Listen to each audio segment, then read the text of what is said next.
Attentato di Strasburgo, tra i feriti anche un giovane giornalista trentino ricoverato in gravissime condizioni, si è laureato all'Università di Verona, ore di angoscia dei familiari. Nell'inferno di Strasburgo anche gli europarlamentari veneti, terrore per il vittoriese Scottà che si stava per incontrare con 40 giovani leghisti dal Veneto proprio sul luogo della strage. Blitz di carabinieri, polizia e guardie di finanza ai cantieri della Pedemontana di Spresiano, atto dovuto, dice il prefetto, nel rispetto del protocollo anticorruzione siglato ad agosto.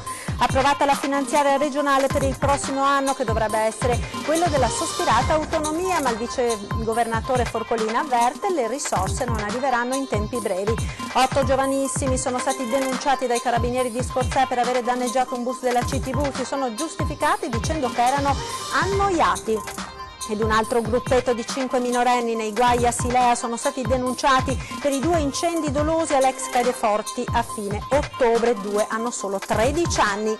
Si è aperto uno spiraglio nella trattativa tra gli 8 giornalisti del Messaggero di Sant'Antonio e i Frati del Santo che hanno congelato il licenziamento, sciopero sospeso. Buonasera, ben ritrovati con l'edizione del Veneto dei TG di Antenna 3. In primo piano l'attentato di Strasburgo, perché c'è anche una giovane veneziana di Salzano tra le persone scampate all'attentato. Si tratta di Clara Stevanato, 26 anni, dottoranda di ricerca in storia alla Sorbona di Parigi, dove si era trasferita 3 anni fa, e giornalista per Eufonica, il network radiofonico universitario che trasmette dal Parlamento europeo. Clara ieri sera era a Strasburgo con un'altra collega trentina ed il cronista Antonio Megalizzi, che nell'attentato è rimasto gravemente ferito. Il giovane laureato a Verona è stato colpito alla testa da un proiettile. Per i medici che lo hanno in cura le sue condizioni di salute sono molto gravi. Mentre Clara e l'amica sono riuscite a scappare e a rifugiarsi all'interno di un ristorante, Antonio Megalizzi è caduto sotto i colpi sparati dal 29enne terrorista identificato dalla polizia francese ma tuttora ricercato. Ieri sera la testata Eurofonica in un post su Facebook aveva confermato il coinvolgimento del proprio staff. E nell'inferno di Strasburgo anche diversi europarlamentari veneti, 40 giovani veneti poi sono scampati alla strage per pochi istanti. Il racconto dell'eurodeputato della Lega Giancarlo Scottà, che li aveva invitati per una visita al Parlamento e si stava per incontrare con loro proprio nel ristorante davanti al quale è avvenuta la strage. Sentiamo il suo racconto. Ieri sera stavamo raggiungendo un posto dove avevamo l'appuntamento con 40 ragazzi che ho invitato su veneti per visitare il Parlamento, dove in realtà che c'è qua, tutti ragazzi giovani. Stiamo per uscire da un locale che avevamo bevuto un caffè e mi vedo uno passare di corsa pazzescamente veloce. Subito la gente che c'era attorno ha cominciato a correre, a nascondersi, perché stava arrivando la camionetta della polizia a sirene spiegate. 50 metri più avanti questa camionetta si è fermata, sono scesi e hanno cominciato a sparare. Tra coloro che a Strasburgo hanno visto l'orrore davanti ai propri occhi anche l'europarlamentare vittoriese Giancarlo Scottà, sfiorato dalle pallottole, ha trovato rifugio in un cinema, ma i suoi timori erano per il gruppo di 40 ragazzi veneti del movimento Giovani Padani con i quali si stava per incontrare in un ristorante proprio dove il terrorista ha colpito. Abbiamo telefonato a loro e per fortuna loro erano ancora tutti quanti in albergo. Allora gli abbiamo detto: non muovetevi più da là, rimanete là per tutta la sera. Sotto shock per l'accaduto il gruppo veneto, che presto farà ritorno in Italia. E la cronaca ora, perché oggi c'è stato un blitz di carabinieri, polizia e guardia di finanza ai cantieri della superstrada pedemontana a Spresiano. Atto dovuto, dice il prefetto di Treviso, nel rispetto del protocollo anticorruzione siglato ad agosto. Avviati per la prima volta nella Marca i controlli coordinati dalla Prefettura di Treviso da parte del gruppo interforze di polizia nei cantieri della Pedemontana. Direzione investigativa antimafia, polizia, carabinieri e ispettorato del lavoro hanno iniziato i controlli a Spresiano, come testimoniano le immagini, mentre sempre in mattinata la Guardia di Finanza si è recata nella sede amministrativa della SPV di Vicenza per acquisire i documenti da esaminare. Azioni di monitoraggio e controllo previste dal protocollo anticorruzione Salvini-Zaia dello scorso agosto.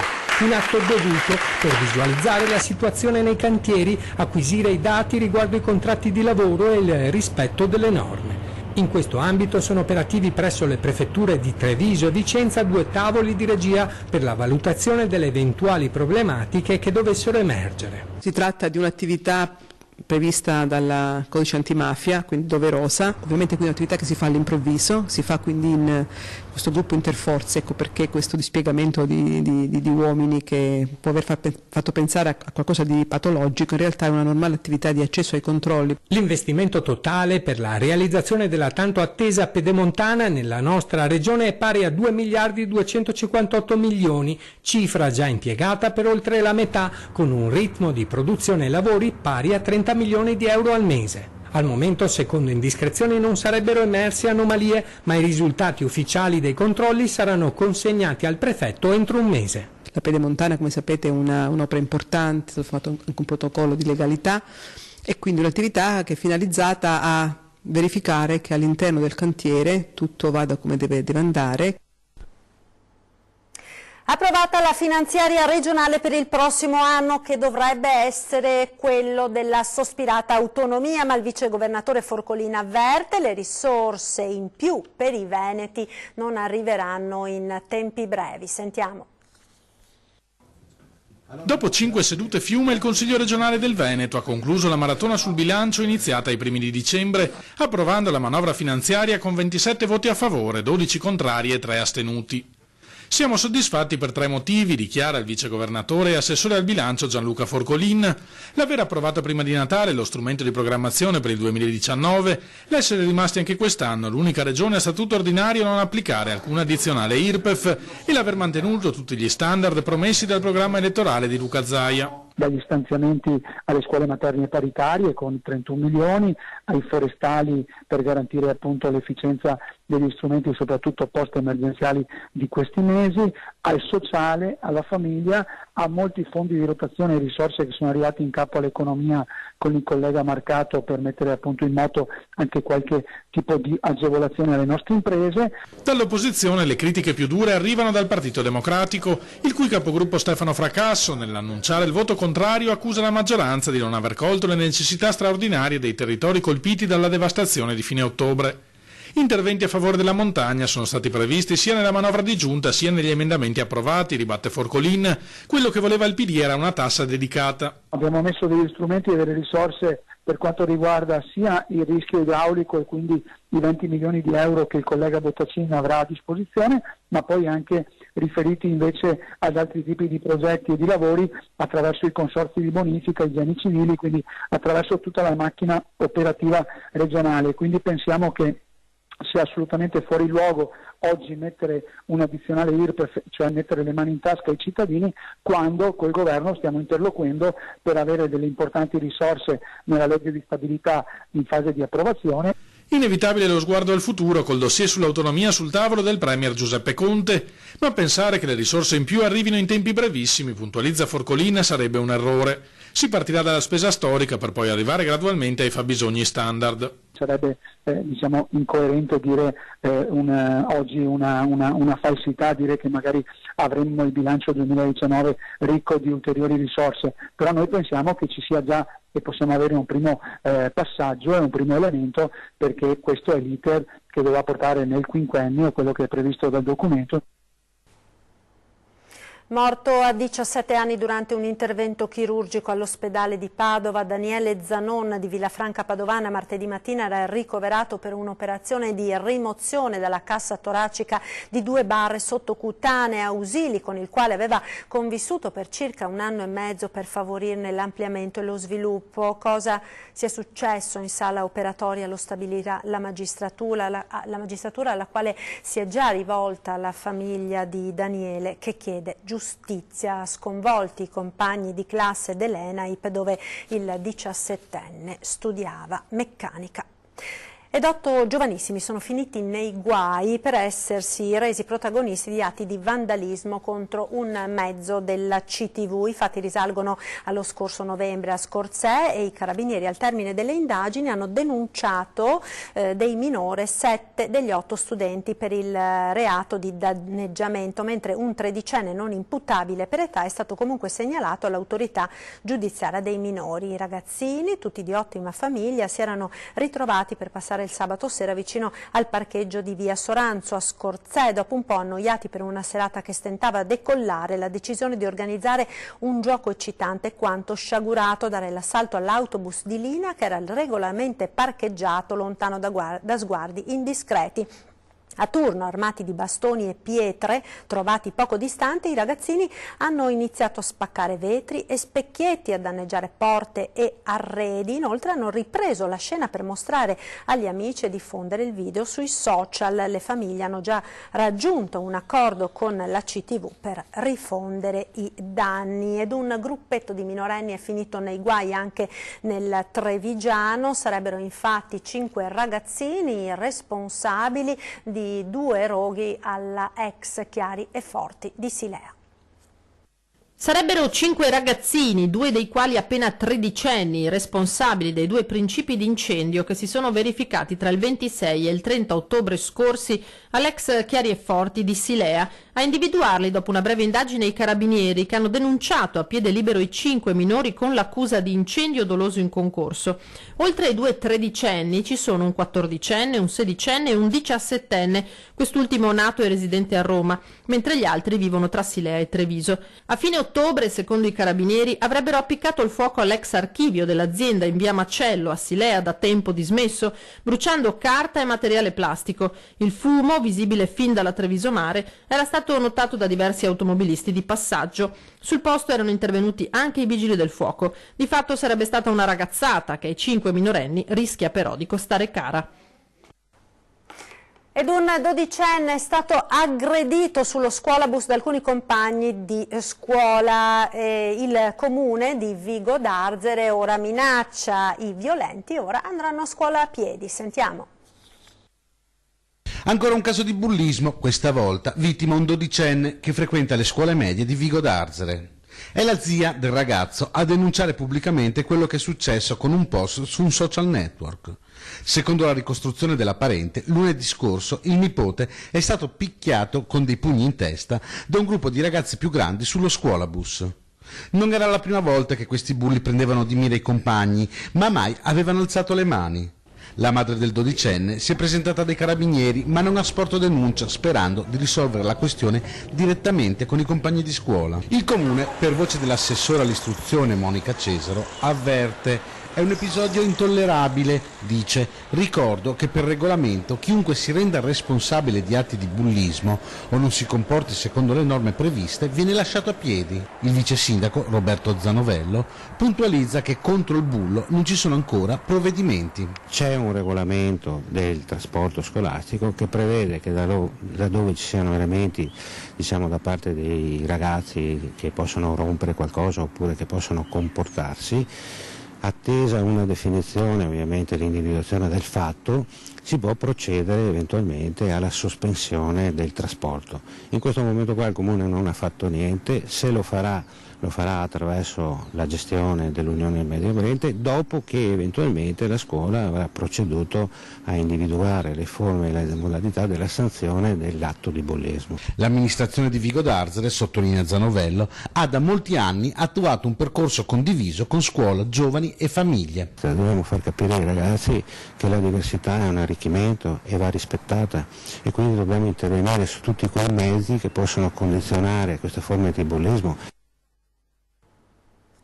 A Fossalta di Piave, ora dove caccia la banda che ieri sera ha assaltato la farmacia alla Salute. 2 uomini con il volto parzialmente coperto sono entrati in azione ieri sera attorno alle 18 alla farmacia alla Salute a Fossalta di Piave. I 2 apparentemente giovani e presumibilmente di nazionalità italiana sono entrati nel negozio che si trova nelle vicinanze del centro cittadino e dopo aver minacciato con l'uso di un taglierino l'unica cliente presente in quel momento, una signora del luogo di circa 70 anni, si sono fatti consegnare l'incasso dei 2 farmacisti per poi dileguarsi velocemente a piedi nelle vie adiacenti, facendo perdere ogni traccia. Fortunatamente, tranne lo spavento, nessuna persona è rimasta ferita. Il titolare della farmacia ha dato immediatamente l'allarme chiamando il 112. È un episodio che ci allarma e che purtroppo in questo periodo, sotto le festività natalizie, siamo sempre alle prese con questi episodi. Il danno complessivo ammonta a circa 2.000 euro. Le pattuglie del nucleo operativo di San Donà e della stazione Carabinieri di Noventa hanno raccolto ogni elemento utile alle indagini. Stiamo cercando adesso di venirne a capo, perché sicuramente un fatto che ha colpito la comunità di Fossalta, è un fatto che ci impone di compiere ogni sforzo. I militari dell'Arma hanno raccolto la descrizione dei 2 individui, visionato le immagini del sistema di videosorveglianza e ascoltato i testimoni. Il comandante provinciale dei Carabinieri di Venezia assicura: si stanno occupando di questo caso sia i carabinieri della compagnia di San Donà di Piave, sia il nucleo investigativo di Venezia, che ha delle grandi capacità investigative. Io confido in questo. Venezia festeggia il ritrovamento di una preziosa mariegola di una pagina miniata del XIV secolo, rubate dall'Archivio di Stato oltre 70 anni fa.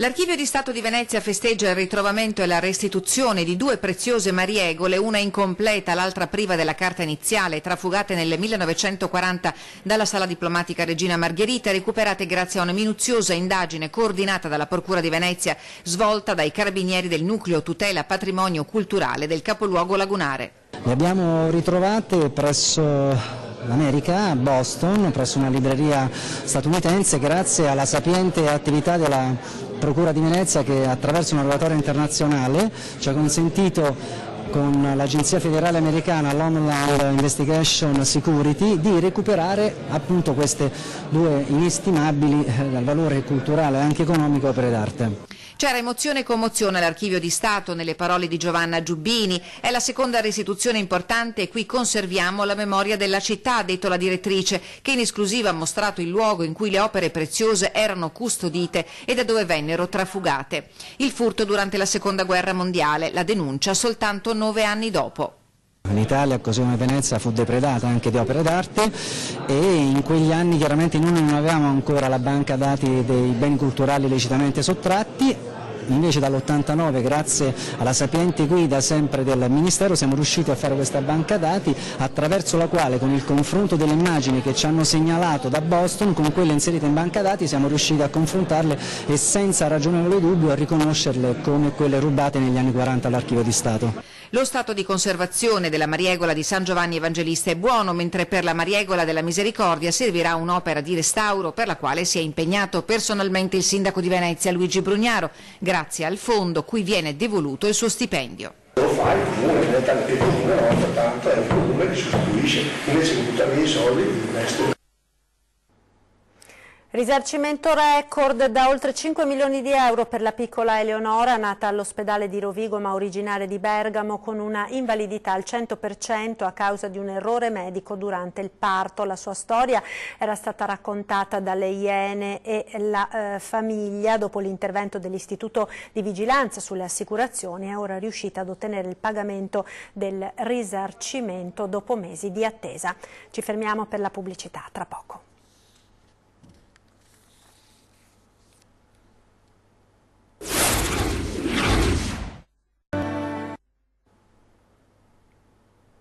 E rieccoci in diretta con il telegiornale del Veneto. Verona come Torino, sabato mattina in piazza Bra 18 associazioni di cittadini, imprese, lavoratori e società civile manifesteranno a favore della TAV. L'evento di Verona sarà apolitico e apartitico. Per la prima volta negli ultimi 20 anni il Veneto vedrà imprese e sindacati uniti per un obiettivo comune, le infrastrutture. Per prima la TAV, ma anche Pedemontana, Verona Brennero, Brescia Padova. Il Comitato Veneto Sì TAV ha lanciato anche una raccolta di firme per il sostegno all'opera e alle altre infrastrutture venete. Obiettivo 50.000 firme. Anche il mondo agricolo, soprattutto Verona, che è un'importantissima piazza soprattutto per il vino, ha necessità che il nostro vino vada al di fuori dei nostri confini. Non possiamo pensare di fare tutto a chilometro zero e di berselo tutto quanto. Ma oltre per il vino poi abbiamo, è importante anche per il mondo dell'agriturismo, in cui le aziende agricole in questo momento è un elemento importante per il loro reddito, il fatto che vengono qua persone, queste qua vengono qua, mangiano, bevono, pernottano, sono tutti elementi che ci permettono appunto di fare economia e quindi siamo favorevoli a quest'opera. Auspichiamo che ci sia tutto il tessuto imprenditoriale, professionale del territorio veronese ma anche veneto, che si unisca su tematiche di questo genere, perché non possiamo rimanere divisi, non possiamo pensare di tentennare su scelte strategiche per il nostro futuro. La UIL di Verona quindi sta dentro questa manifestazione Sì TAV perché significa infrastrutture, significa posti di lavoro, significa non rimanere fuori dal sistema globale delle imprese. Credo quindi che la società civile, il mondo economico e il mondo della rappresentanza bene facciano ad essere presenti sabato 15 alle ore 10:30. Si è aperto uno spiraglio nella trattativa tra i giornalisti del Messaggero di Sant'Antonio e la proprietà dei Frati del Santo che ne avevano annunciato il licenziamento. Passo in avanti nel confronto tra i giornalisti del Messaggero di Sant'Antonio e la proprietà del Mensile, la provincia dei Frati Minori Conventuali. Dopo le sollecitazioni della Regione e dell'assessore al lavoro Elena Donazzan, le parti si sono confrontate finalmente intorno a un tavolo. L'azienda ha accettato di congelare l'avvio della procedura di licenziamento degli 8 giornalisti, dando continuità al contratto di solidarietà già in essere, che scadrà il 14 gennaio, all'interno di un quadro di sostenibilità economica. I giornalisti hanno perciò sospeso dopo 6 giorni lo sciopero a oltranza. Il sindacato giornalisti Veneto e la proprietà del Messaggero di Sant'Antonio hanno deciso di proseguire la contrattazione in forma permanente. È tutto, grazie per essere stati con noi. Arrivederci, vi lascio le previsioni del tempo. C'è stato un batterio killer in...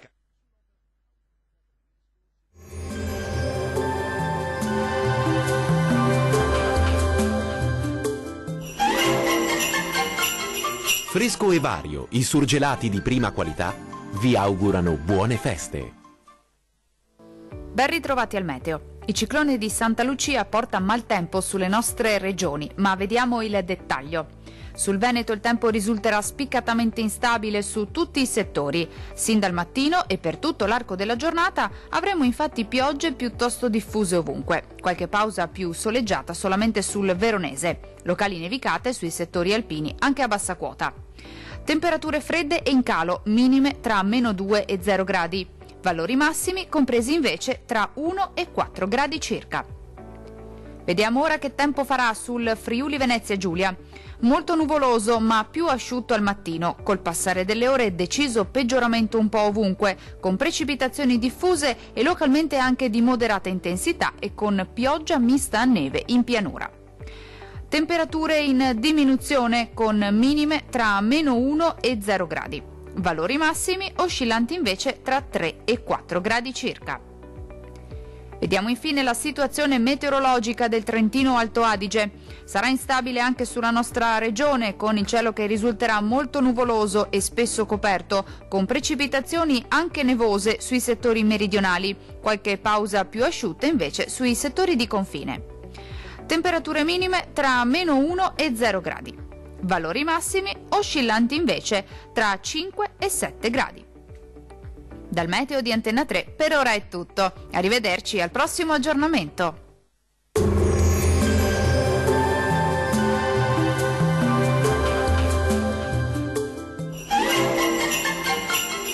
Fresco e Vario, i surgelati di prima qualità, vi augurano buone feste.